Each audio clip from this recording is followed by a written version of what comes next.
Қорғасын құйғанда осылай қорғасында аламыз. Адам қатты шошынғанда, қатты бір қиналып ауырып тұрған кезде ғана, өте қатты қажет болғанда ғана құямыз қорғасында.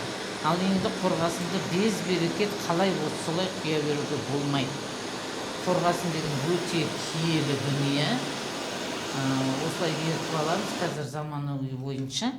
Сосын адамның басына қорғасын шашырап кетпесін деп матасын қойып, сосын адамның басына өстіп суды қойып, соған қорғасынды құямыз.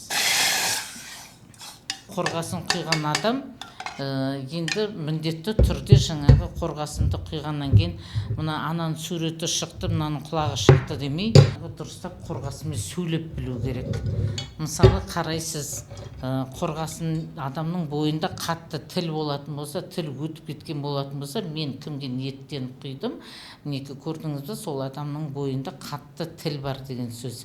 Сол адамның деген, мен ойлаған адамның мысалы жүрегінің ақауы бар екен, жүрегі ауырады, екі құлағында да ауру бар, екі құлағы болғанда да оң жақ құлағының естуі шамалы, сосын деген оң жақ аяғы ауырады екен. Осылай сөйлеп, мысалы барлық өзінің денсаулығы бойынша да, жәнегі өмірдегі қандай мәселеге арнап қояды, сол бойынша сөйлеп білу керек қорғасынмен.